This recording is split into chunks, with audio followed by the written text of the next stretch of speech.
하나님 말씀 보겠습니다. 오늘 우리에게 주신 하나님 말씀은 사도행전 4장 32절로 35절 말씀까지, 우리 같이 32절로 35절까지 같이 읽겠습니다. 시작. 믿는 무리가 한 마음과 한 뜻이 되어 모든 물건을 서로 통용하고 자기 재물을 조금이라도 자기 것이라 하는 이가 하나도 없더라. 사도들이 큰 권능으로 주 예수의 부활을 증언하니 무리가 큰 은혜를 받아 그 중에 가난한 사람이 없으니 이는 밭과 집 있는 자는 팔아 그 판 것의 값을 가져다가 사도들의 발 앞에 두매 그들이 각 사람의 필요를 따라 나누어 줌이라. 아멘. 하나님 말씀입니다. 좋으신 하나님 감사합니다. 이 시간에 주의 말씀 들을 때에 주의 음성으로 들려지는 은혜의 시간 되게 하옵소서. 예수님의 이름으로 기도합니다. 아멘. 새해 첫 주입니다. 새해 첫 주일에 예배 나오신 여러분들 주님의 이름으로 환영하고 주님의 크신 은혜와 축복이 있기를 주의 이름으로 축원합니다. 새해를 왜 우리에게 주셨나? 지난주와 이번 주가 다른 게 없지요. 우리는 주일이 돼서 교회 나왔잖아요. 그런데 왜 하나님은 새해를 주실까? 왜 오늘에게 새로움이라고 하는 new라고 하는 말을 앞에 붙여주실까? 이유는 하나입니다. 다시 시작하라라는 뜻이에요. 이게 없으면 그냥 계속 시작도 없고 끝도 없으면 사람들이 마음을 다시 먹기가 어렵잖아요. 새해는 여러분들 다시 마음을 먹기 시작하는 거예요. 올해 여러분 새해에 어떤 마음을 먹으셨어요? 여러분들 좀 영적으로도 올해는 좀 성경 통독 혹은 성경 녹음 완수하자. 올해는 또 예배에 한 번 더 나가자. 뭐 이런 신앙적인 여러분의 목표를 정하시고요. 또 개인적으로 여러분들의 건강이라든지 마음에 소원하는 바가 있다면 그것을 이제 새롭게 시작하라는 거예요. 다이어트가 됐든 뭐가 됐든. 근데 내일부터 하지 말고 오늘부터 해야 돼. 오늘 잔뜩 먹고 내일부터 다이어트 하자. 오늘까지만 먹고 내일부터 하자. 저도 그런 유혹을 많이 받는데 그러면 이게 그래. 그런 사람들의 특징이 있어요. 이런 사람들의 특징은요. 1월에는 마음을 잘 먹어요.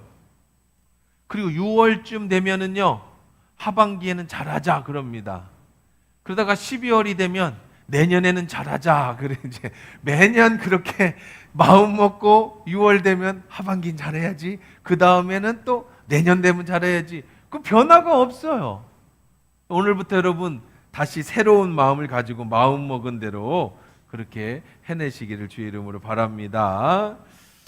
자, 오늘 본문에 보니까 오순절 마가의 다락방에 성령에 임하셨습니다. 역사가 임했습니다. 120명의 성도가 기도하는 가운데 성령을 받았습니다. 성령을 받으니 그들의 삶이 변화됐습니다. 사도들에게 기적의 역사가 일어났습니다. 성령 충만을 받은 사람들이요 매일매일이 기쁨의 즐거움의 시간이었습니다. 그런데 항상 기쁘고 좋은 일만 있었던 건 아니죠. 베드로와 요한이 나면서 못 걷게 된 자를 일으켜줬다라는 이유만으로 체포당합니다. 무시무시한 공개 재판이 열렸고요. 예수님이 거기서 십자가에 죽으셨는데 다행히 베드로와 요한은 풀려났습니다. 그리고도 그 후로도 계속되는 박해가 이제부터 시작되게 된 겁니다. 그러면 박해가 시작되면 그들은 위축됐을까요? 예수 믿는다고 협박하고 감옥에 가두고 매를 때리고 재판을 하니까 이들이 위축됐을까요? 성경 오늘 30절에 보니까 31절에 보니까 빌기를 다하며 모인 곳이 진동하더니 무리가 다 성령이 충만하여 어떻게 했다? 담대히 하나님 말씀을 전했다. 감옥에 가는 것도 봤어요. 공개 재판을 받는 것도 봤어요. 마지막에 협박받으면서 풀려나는 것도 다 봤습니다.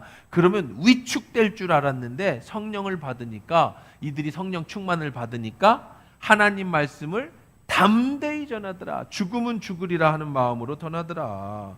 아이러니하지요.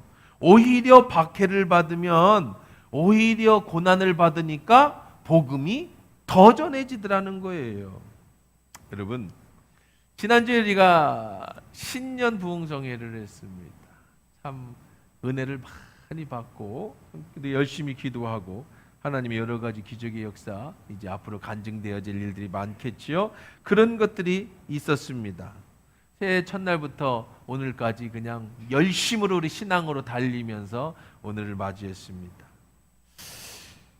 그런다고 여러분, 당장 돈 없는 사람이 오늘 돈이 막 생기고, 어떤 경우는 당장 내 병이 나는 경우도 있지만 그렇다고 해서 완벽하게 낫지 않을 수도 있고요. 당장 내 삶이 은혜 받았다고 해서 확 환경이 바뀌지 않을 수도 있습니다. 아니, 대부분 그런 경우도 많이 있죠. 어쩌면 이 사도들이 성령을 받고 나서 더 어려움에 처했듯이 오히려 환경이 더 어려워지는 경우도 있을 수 있습니다. 그럼 은혜 받은 게 뭡니까? 왜 우리는 부흥회를 하고 왜 우리는 주님 앞에 기도합니까? 달라진 게 하나가 있어요. 뭐가 달라지냐면요, 우리 육체만 있는 게 아니에요. 우리의 인생은요, 삶은요, 우리는 육체만 있지 않고 우리 안에 뭐가 있어요? 영혼이 있잖아요. 영혼이 있어요. 은혜를 받는다라는 건요, 여러분이 성령을 받는다라는 건, 기도하는 건 육체에 관한 일이 아니라 영혼에 관한 일이에요. 그러니까 은혜를 받으면 어디가 기쁘냐, 어디가 즐겁냐, 어디가 만족하냐. 물론 육체의 질병도 치료되고 성령의 역사도 일어나지만 가장 중요한 것은 성령을 받으면 나타나는 현상이 내 안에 기쁨이 오는 거예요. 할렐루야. 내 안에 평안이 오는 거예요. 사랑이 언제나 넘치면 은혜로 얼굴이 환해요. 성령의 충만한 모습이 서로가 느껴요. 그렇죠? 할렐루 할렐루. 성령을 받으면요, 은혜를 받으면요, 내 마음의 기쁨부터 시작이 되는 거예요.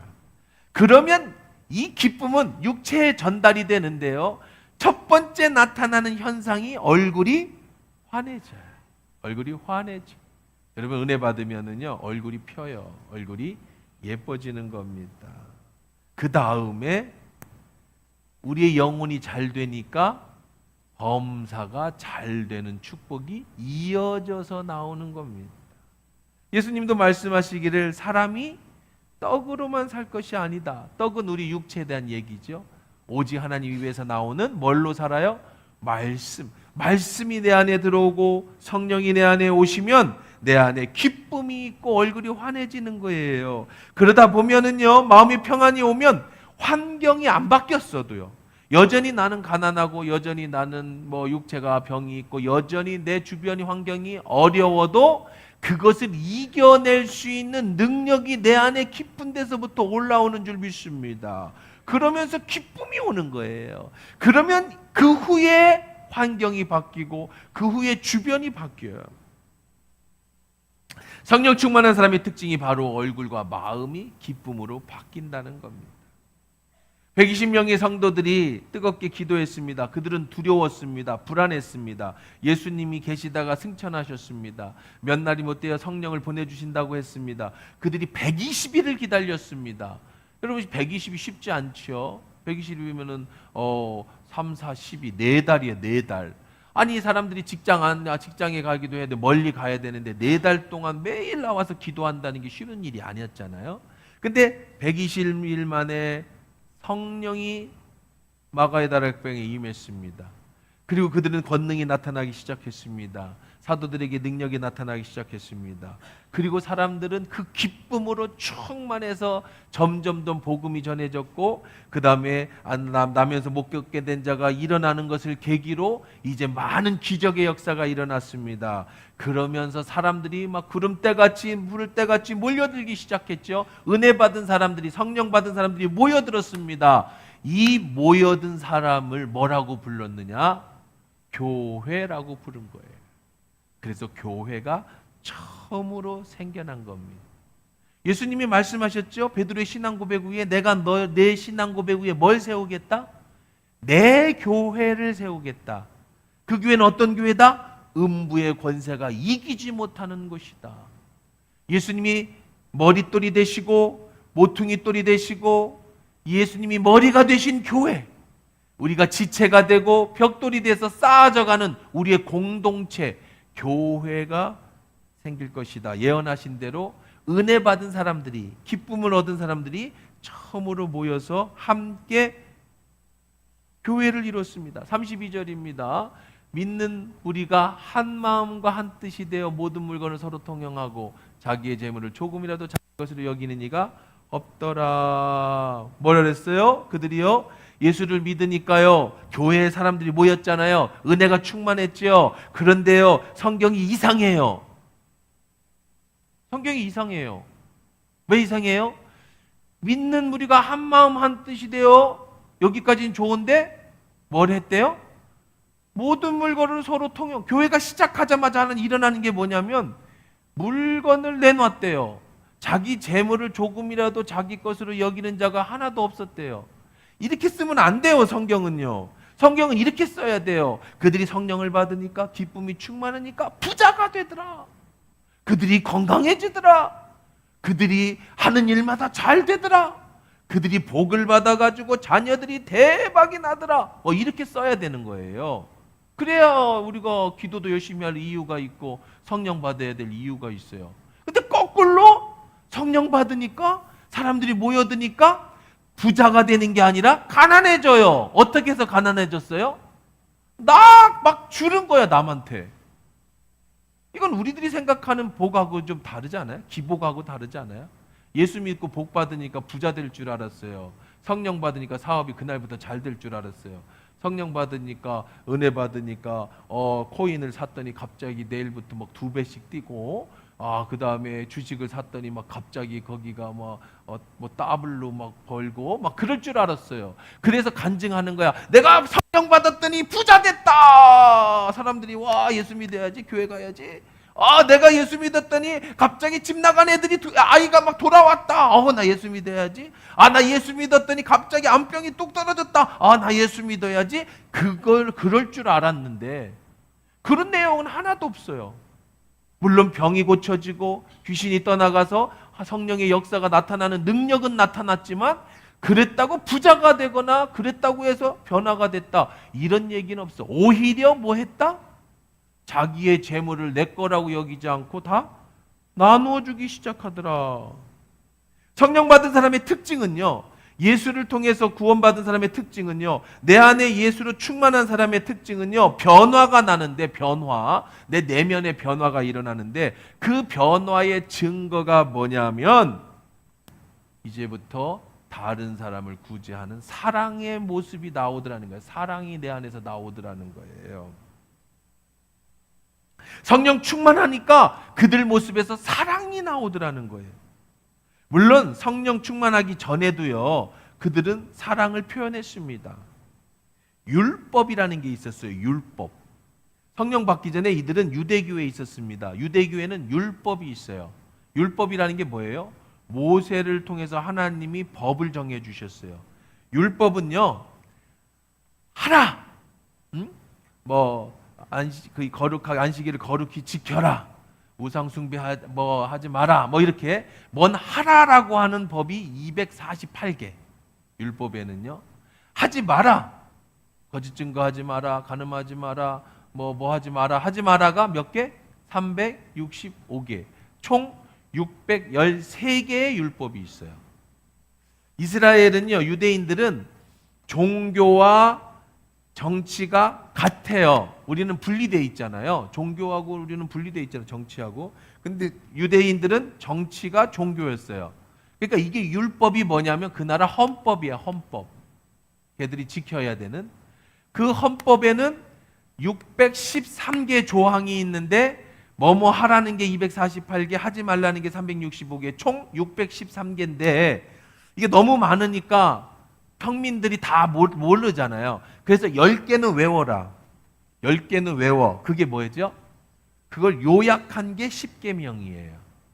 하나님에 대한 사랑, 이웃에 대한 사랑, 하나님을 이렇게 사랑해라. 하나님을 사랑하는 방법은 이렇게 하는 거다. 이건 하면 안 된다. 이건 해라. 이웃은 이렇게 사랑해라, 이웃은 이렇게 사랑해라 하는 거, 이렇게 이웃을 이렇게 하면 안 된다 하는 게 613개.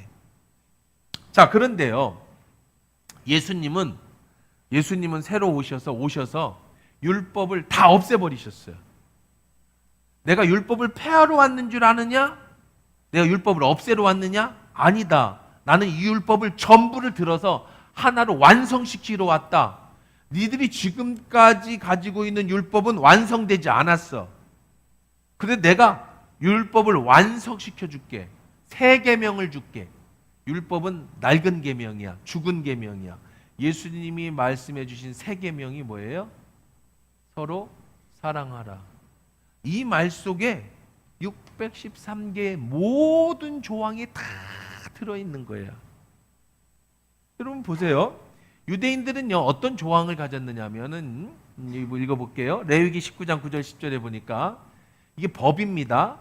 너희가 너희 땅에 곡식을 거둘 때에, 추수할 때 말이죠, 너희 반 모퉁이까지 다 거두지 마라. 여러분, 요즘은 트랙터가 이렇게 그 추수를 할 때 맨 가생자리 있잖아요. 거기는 거두지 말라는 거예요. 낫질하지 말라는 거예요. 내버려 두는 거예요. 어디까지가 그런 모퉁이냐면 그것도 법이 있어요. 손을 뻗어서 닿는 데까지는 추수하면 안 돼.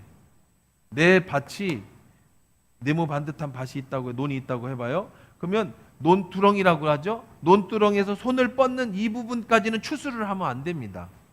이게 법이에요. 만약에 그걸 추수하면 사람들이 쌍욕을 해요. 손가락질을 합니다. 저런 아주 인간 같지 않은 사람. 그 다음에 모퉁이까지 거두지 말고 내 떨어진 이삭도 줍지 마라. 이게 낫질을 하다 보면 아이쿠 하고 흘릴 수 있잖아요. 그 떨어진 이삭은 뭐 하지 마라? 줍지 말래. 또 포도원의 열매를 다 따지 말. 포도원에서 열매를 따다 보면, 포도밭에 가보셨나 모르겠습니다만은 포도 농사를 짓거나 보면 수박도 그렇고 보면 옛날에 막 익을 때 막 따잖아, 추수할 때. 그럼 늦게 꽃이 피고 늦게 덜린 여문 게 있어요. 그럼 나중에 뭐 일주일 후나 한 달 후에 가면 다 열매 있잖아요. 그건 따먹으면 안 돼. 그건 네 거 아니야. 자, 포도원에 떨어진 열매도 줍지 마라. 왜? 가난한 사람과 거류민을 위해 내버려둬라. 가난한 사람들이 그걸 어떻게 해먹는 거예요? 그거 주워 먹는 거예요. 이삭줍기라고 하는 거예요. 그래서 우리 저금통 안 가져가신 분들은 제발 좀 저금통 가져가고, 그 이웃돕기까지 다 먹은 사람은 돈 내래도 안 내고 그걸 먹지 마. 그거는 율법에서 말하는, 율법을 지키는 건 아니지만 율법에서 말하는 이삭줍기예요. 동전 쓰지 마라. 제가 지금의 이삭줍기는 동전 쓰지 마라. 그러니까 다 카드만 쓰고 동전 안 만들려고 나쁜 생각하지 말고 동전이 생기면 다 어디다 넣어라? 저금통에 넣고 가져와. 그래서 지난주까지 이렇게 걷어보니까요. 이번 주는 저도 이번 주에 가져왔어요. 잊어버리고. 지난주까지 걷어보니까 30몇만 원이야. 동전만 30몇만 원.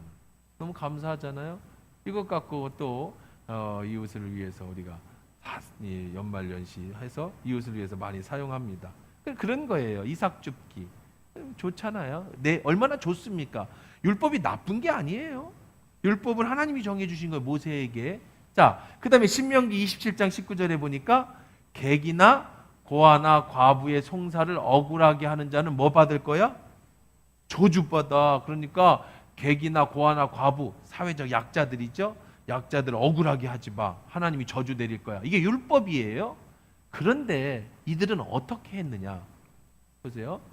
이사야 10장 1절 2절에 보니까 불의한 법령을 만들며, 그 뒤로 하나님이 모세를 통해 준 법 말고 나중에 이 부자들이, 바리새인들이, 이 종교 지도자들이 자기한테 유리하게끔 법령을 계속 만들어. 그래서 어떻게 했느냐? 불의한 말을 기록하며 가난한 자를 불공평하게 판결하고, 내 백성의 권리를 박탈하고, 하나님이 하신 말씀이에요. 과부에게 토색하고 고아의 것을 약탈하고, 그런 자들은 화가 있을 것이다. 이사야를 통해서 하나님이 맹렬하게 그들에게 경고하시고 화를 내죠. 왜 그래요? 인간은요, 법을 정해놔도 죄성이 있어서 교묘하게 율법을 어기면서 고아와 과부 약한 자들을 괴롭히는 거예요. 아모스 2장 6절 7절 실질적으로 어떻게 했냐? 그들이 은을 받고 의인을 팔아버려. 신앙켤레를 받고 가난한 자를 팔고 힘없는 자의 머리에 티끌 속에 발을 밟고 연약한 자를 굳게 한, 이렇게 죄를 진 거예요. 율법이 아무리 너희들 착하게 살아, 가난한 사람들 도와줘, 모퉁이 남겨도 주워 먹지 마, 다 가난한 사람들에게 남겨줘 라고 해도 인간들은, 부자들은 자기들의 욕심을 채우기 위해서 법을 새롭게 만들고 법령을 만들고 불의한 말을 기록하면서 가난한 자들을 박해하고 학대하고, 결국은 부자는 뭘로 부자 되는 거야? 가난한 사람들을 박해하고 학대하고 그들 걸 뺏어서 부자가. 이게 인간의 죄라는 거예요. 이제 예수님의 시대가 왔습니다. 율법의 시대가 왔습니다. 그런데 그들은요, 예수님께서 성령을 주시고 성령을 받으니까 그들은 어떻게 됐느냐? 자발적으로 자신들의 것을 내놓았다는 거예요. 율법이 아니라 은혜를 받으니까 자발적으로 그들의 것을 내놓았다는 거예요. 이게 어떻게 된 걸까? 사랑하는 성도 여러분, 예수님을 잘 믿으면요, 여러분이 예수님을 잘 믿으면은요, 여러분이 성령을 받으면은요, 율법적인 사람이 되는 게 아니에요. 정죄하는 사람이 되는 게 아니에요. 교회 오래 다니고 장로가 되고 30년 교회 다니면서 성경책을 들고 너는 이러면 안 돼, 넌 저러면 안 돼, 교회는 이래야 돼, 너는 말이야, 이런 사람이 아니라는 거예요. 나는 교회도 안 늦고 말이야, 나는 11도도 잘하고 말이야, 나는 말이야 헌금도 잘하고 말이야, 나는 말이야 뭐도 하고 말이야, 이런 사람이 아니라는 거예요. 너는 말이야 그것도 못하고 말이야, 이러지 않는다는 겁니다. 이건 전부 잘못 믿는 거예요. 이 사람은 성령 받지 않은 사람이에요. 이 사람은 예수를 모르는 사람이에요. 예수를 잘 믿으면요, 성령을 받으면은요, 율법적인 사람이 되는 게 아니고 이해하고 용서하는 사람이 되는 거예요. 성경 말씀을 다른 사람에게 판단하고 적용하는 게 아니라 성경 말씀은 오로지 자기에게만 적용하고 다른 사람을 비난하고 비판하지 않고, 예수님이 죄 없는 자가 돌로 치라고 한 것처럼 내가 죄인인 걸 깨달아서 다른 사람을 정죄하지 않는 겁니다. 예수를 잘 믿으면은요, 성령을 받으면, 말씀을 배우면요, 율법을 더 잘 지켜야지 하는 게 아니라 내 안에서 사랑이 올라와요. 하나님을 사랑하고 예수님을 사랑하고 이웃을 사랑하는 마음이 생기는 거예요. 은혜를 받으면 하나님을 사랑하게 됩니다. 예수님을 사랑하게 됩니다. 은혜를 받으면은요, 이웃을 사랑하게 됩니다. 은혜를 받으면 주변 사람들에 대해서 관심이 달라집니다.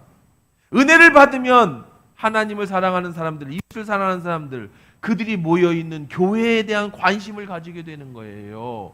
여러분이 성회를 통해서 은혜를 받거나 여러분이 말씀을 통해서 은혜를 받으면 어떤 현상이 일어나느냐? 아내가 불쌍해지고 남편이 불쌍해지는 거예요. 그전까지는 원수 같던 아내가 정말 미운 남편이 불쌍한 마음이 들고 사랑의 마음이 들기 시작하는 거예요. 이게 은혜예요.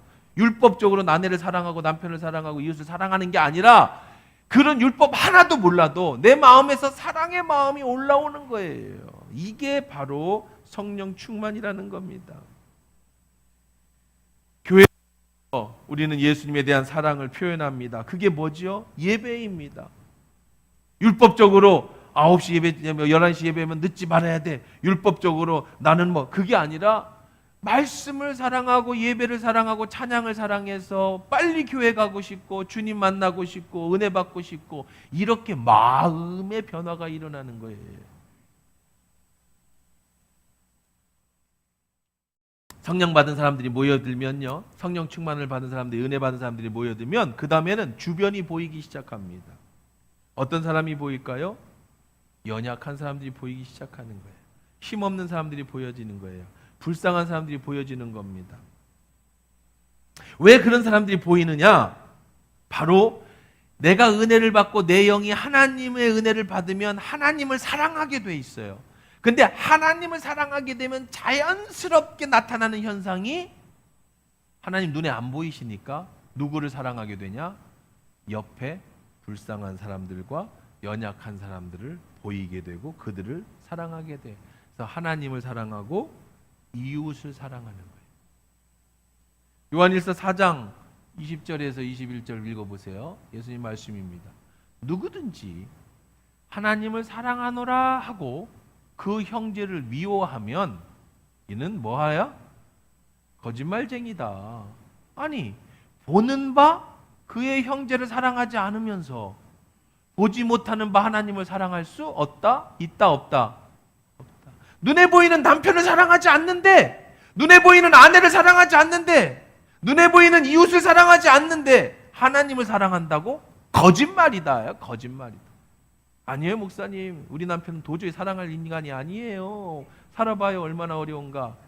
네, 우리 부인은요, 이건 사람이 아니에요. 내가 정말 하나님 때문에 의존하지 말라니까 사는 거지요. 아니라는 거예요. 아니라는 거예요. 어떤 사람이 됐든 네가 아내를 사랑하지 못하고 남편을 사랑하지 못하고 이웃을 사랑하지 못하면서 하나님을 사랑한다고? 너는 거짓말쟁이다. 어떻게 눈에 보이는 이웃을 사랑하지 않는데, 형제를 사랑하지 않는데 눈에 안 보이는 하나님을 사랑한다고 말할 수 있겠니? 우리가 이 계명을 주께 받았으니 하나님을 사랑하는 자 또한 그 형제를 뭐 해야 된다? 사랑해야 된다. 액션이에요. 사랑해야 한다. 이것이 바로 은혜 받은 사람, 우리들의 모습이라는 겁니다. 여러분, 저는 목회를 하면서 정말 많은 사람들의 변화를 봤습니다. 너무 감사하죠. 우리 교회의 가장 큰 특징은 변화예요. 우리 교회 오신 분들은 가정이나 삶이나 인생이 분명하게 변화됩니다. 붙어 있으면 변화돼요. 이건 우리 교회에 계신 분들은 다 아는 내용입니다. 그런데요, 세상은 말하기를요, 세상 사람들은 말하기를 사람은 절대 쉽게 변하지 않는다고 합니다. 그러죠? 그 사람 변하면 어떻게 된다고 그래요? 갑자기 사람 변하면 제가 죽을라나? 남편이 갑자기 뭐 사랑한다고 했었고 이 양반 큰일 난 암병 걸렸나? 죽을라나? 그래. 사람들은 안 변한다. 그건 세상 이치예요. 3살 버릇은 8가지 가는 거예요. 나이가 들면 더 나빠지지 좋아질 리가 없어요. 세상은 그럽니다. 그런데요, 교회는요, 최소한 우리 교회에 제가 사람들을 볼 때 안 변하는 건 기적입니다. 어떻게 사람이 안 변해요? 안 변하는 게 기적이야. 하나님 말씀을 듣는데 어떻게 안 변해요? 내 안에 성령이 계신데 어떻게 안 변하느냐고요. 성령을 받으면 사람은 반드시 변합니다. 만약에 여러분이 신앙생활을 했는데 성경을 수십 번 읽었는데 여러분이 기도를 하루에 2시간씩 하는데 여전히 나는 내 중심의 신앙생활하고 내 중심의 세상만 바라보고 하나님도 안 보이고 이웃도 안 보이고 그렇게 이기적으로 산다? 은혜를 받으면 얼굴이 뭐하다고요? 환해인데 여전히 여러분들이 20년 예수를 믿었는데 얼굴을 볼 때 저 무서운 사천대왕의 얼굴이 보인다. 누가 봐도 저 사람 무섭다. 이거는 안 변한 거예요. 얼굴이 잘생기고 못생긴 건 아무 상관이 없고요. 그거는 엄마 아버지가 그렇게 만들어준 걸 어떻게 하겠어요. 그게 아니라 은혜를 받은 사람은요, 얼굴에 환해져요. 온유한 얼굴이 보여지는 거예요. 만약에 그렇지 않다면 그 사람이 목사든 그 사람이 장로든 그 사람이 권사든 그거 상관없이 그 사람 속에는 성령이 계시지 않는 거고 그거는 예수의 사람이 아닌 겁니다. 이것이 결론입니다. 하나님을 알고 예수님을 알면은요, 교회를 알면 결국 한 가지에 도달하게 되는데 그것은 바로 새 계명을 너에게 주니 너희가 서로 사랑하라. 사랑이라고 하는 결론에 도달하게 돼 있어요. 자, 하나님께서 나를 사랑해서 독생자 아들 예수를 주셨습니다.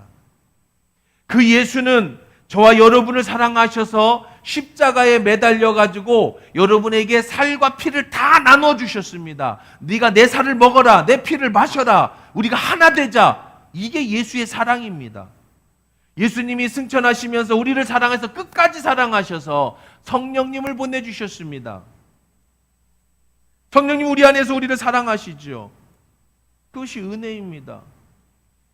우리를 얼마나 사랑하시는지, 내가 너를 사랑한다는 것을 여러 가지 방법으로 내가 너희 아버지가 된다. 아버지가 자식을 사랑하는 것처럼 사랑한다. 내가 너의 신랑이 된다. 신부가 교회를 사랑하는 것처럼 내가 교회를 사랑한다. 이렇게 하나님이 우리의 사랑을 너무 많이 고백시켜 주시고 실질적으로 보여주셨어요. 우리가 예수를 믿고 구원받는다는 건, 성령 받는다라는 건요, 은혜 받는다라는 건 바로 하나님의 그 크신 사랑을 내 몸으로, 내 마음으로 완전히 받아들여서 내가 이런 사랑을 받는 사람이구나, 완전히 깨어지고, 그리고 그리스도 안에서 다시 회복되어지고, 그래서 하나님이 능력받아서 주의 일을 감당하는, 내가 아닌 내 안에 예수가 살아가는 사람이 되는 거야.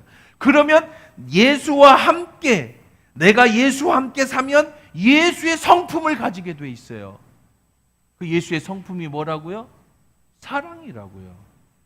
그럼 당연히 내게는 뭐가 나와야 돼? 사랑이 나오는 거예요. 예수님이 얼만큼 사랑했는가 우리를? 예수님은 누구를 사랑했는가? 예수님은 가난하고 헐벗고 힘든 사람들을 사랑하셨어요. 보세요. 예수께서 마태의 집에 앉아 음식을 잡수실 때에 많은 누가 모였어요? 세리, 죄인들이 와서 예수와 그 제자들과 함께 앉았어요. 바리새인들이 보고 그의 제자들에게 이르되, 야, 너희 선생은 왜 세리와 죄인들과 함께 잡수냐? 율법에는 세리, 죄인 이런 사람들하고 어울리면 안 된다고 그랬는데, 예수께서 들으시고 이렇게 말씀하셨어요. 건강한 사람에게는 의사가 필요 없다. 병든 사람에게만 의사가 필요한 거야. 나는 지금 누구에게 왔어요? 병든 사람에게 왔어. 의사가 필요한 사람에게 왔어. 죄인에게 왔어. 나는 죄인을 불러 회개시키러 왔어. 근데 예수가 필요 없는 건강한 사람은 누구예요? 바리새인들, 서기관들. 이들은 예수가 필요 없어요. 왜? 자기 힘으로 살 수 있거든요. 누가 예수가 필요해요? 병들고 약한 자들이 예수가 필요해요. 예수는 이렇게 연약한 자들을 위해서 오셨어요. 그리고 그들을 사랑하셨어요. 그들을 사랑하시되 어떻게 사랑했느냐? 6월절 전에 예수께서 자기를 세상 떠나 세상 아버지께 돌아가실 때가 이른 줄 아시고, 세상에 있는 자기를 사랑하는 자들, 그런 연약한 자들, 죄인들, 그렇게 헐벗고 굶주리고 불쌍한 자들을 어떻게 사랑하셨어요? 끝까지. 우리는 그런 사랑을 받은 사람들인 줄 믿습니다. 예수를 믿으니까요, 성령을 받으니까요, 120명의 문도들이 성령의 능력이 충만함을 받으니까 나타나는 현상이 부자가 되고 로또가 당첨되고 뭐 그렇게 사람들한테 인정받는 게 아니고, 뭐가 보이더라? 가난한 자들이 보이더라는 거예요. 불쌍한 자들이 보이더라는 거예요. 그래서 그들은 집을 팔았어요. 믿는 무리들이 한마음 한뜻이 되어 자문을 조금도 여긴 것이라 여기지 않았다. 그 중에 가난한 사람이 어떻게 됐다? 그 중에는 가난한 사람이 어떻게 됐어요? 하나도 없더라. 왜? 밭과 집 있는 자는 팔아 그 판 것의 값을 가져다 사도들의 발 앞에 두매 그들이 각 사람의 필요에 따라 어떻게 했어요? 나누어 줬기 때문이에요. 사랑하는 성도 여러분, 이게 바로 교회입니다. 이게 교회예요. 교회가, 이거 굉장히 중요한 얘기입니다. 2025년 첫 번째 말씀이에요. 교회가 여러분 뭐냐? 삐까뻔쩍한 대리석으로 수백억 짓고 예배당 짓는 게 교회가 아니에요. 교회가 뭐냐? 바로 하나님의 사랑을 나누는 것이 교회예요. 그 사람들이 나와서 교회에 모여서 뭐 했어요?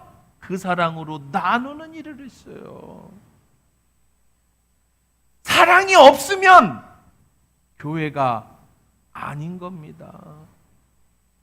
우리 하나교회에 사랑이 없으면 교회가 아닌 거예요. 성도들이 서로 사랑하고 우리 주변에 어려운 이웃을 사랑하고 구원받지 못한 저 불쌍한 영혼들을 사랑하고. 저희 교회는요, 작년인가요? 작년 2023년이죠. 2023년에 27년 만에 빚을 다 갚았어요. 27년 만에. 빚 없는 교회예요. 우리 남들이 보면 우습죠. 무슨 빚을 27년을 갚아. 이자가 원금보다 두세 배는 많아지겠어요. 그래서 작년에는 빚이 없이 시작을 했습니다. 우리는 빚이 있는 동안에도 10교회 넘는 곳에 우리는 선교를 했어요. 100만 원, 고정적으로 100만 원 이상을 지출했습니다. 빚이 있는 가운데서. 제가 선포했죠. 하나님 원하신다면 우리 예배당 지을 겁니다. 저도 제 사무실이 아주 삐까뻔쩍해서 들어오면 그 속에 권위가 있고 목사님 멋있어요. 이런 데서 나도 살고 싶어. 곰팡이 나고 뭐 냄새 나는 데서 안 살고 싶어요. 근데 그건 교회가 아니에요. 그건 교회의 근본이 아니에요. 필요하면 져야지요. 당연히 하나님이 원하신다고 하면 교회 건축은 정말 중요한 겁니다. 하지만 아직까지 그럴 마음이 전혀 없어요. 돈은요, 남는 돈은 무조건 다 베풀어야 돼. 이웃을 위해서 선교하면서. 여러분, 왜 돈 벌어다 교회에다 바치라고 하는 거예요? 그거 갖고 뭐 하라고? 대리석으로 수백억짜리 집 짓자고요? 그거 갖고 뭐 하자고? 아니에요. 그런 거 아니에요. 교회의 헌금은요, 기본적으로 나가는 고정비가 있습니다. 전기세도 내야 되고 가스비도 내야 되고 교육자들 사례비도 줘야 되고, 그것 외에는 전부 나누는 거야. 전부 베푸는 거예요. 이번 치앙마이 전 1억 프로젝트를 계획하고 있어요. 1억 프로젝트. 올 한해 어쨌든 간에 1억 만들자. 아직 그 교회가 건축을 할 필요는 없습니다. 제가 가보니까 그 정도는 아니야. 근데 우리가 큰 교회, 대형 교회가 아니잖아요. 준비해 놓자. 우리 교회는 건물이 있어요. 불편해요. 알아요. 목장 예배 가면 막 사방에서 갈 데도 없어가지고 그냥 이쪽 저쪽 시끄럽고, 우리도 방이 있었으면 좋겠고, 우리도 2, 3층짜리 빌딩 있었으면 좋겠어요. 근데 그보다 더 가치 있고 더 귀한 것은 아직도 복음을 듣지 못하는 저 불쌍한 영혼들에게 복음이 전해지고, 그게 더 중요해요. 지난 1년간 우리는 이웃을 위해서 할머니들, 할아버지들, 이제 힘없는 연세 드신 분들 모셔서 식사 대접하고 그들에게 복음을 전하는 일을 계속해 왔습니다. 우리 삼촌동 지역에 우리 아이들이나 소년소녀 가정이나 이분들에서 반찬 봉사도 하고 또 그들의 김장도 나누고 할 수 있는 난 도와줬어요. 지금 올해도 선교 프로젝트를 이 태국 치앙마이를 통해서 거기 갈 수 있도록 이제 많은 돈을 보내기로 또 하고, 좀 치앙마이 계속 선교 보고를 받는데 제가 가서 장담하고 왔어요. 당신이 무슨 일을 하든지 우리가 다 도와주겠다. 그러니 돈 걱정하지 말고 일해라. 그랬더니 불과 이제 1년도 안 된 교회가 아무도 없는, 예수를 한 명도 없는 교회에 개척해서 지금 아이들 중심으로 해서 10여 명이 모여서 예배하고 축구팀 또 뭐 악기팀 이러면서 복음이 막 전해지고 있어요. 사랑하는 성도 여러분, 이게 교회예요. 이러다가 주님 오시면 만나는 거지 수백억짜리 대리석이 뭔 의미가 있습니까? 그게 돈 모아놓고 쌓아놓고 부자질 장난질 하는 게 그게 무슨 교회의 의미가 있겠습니까?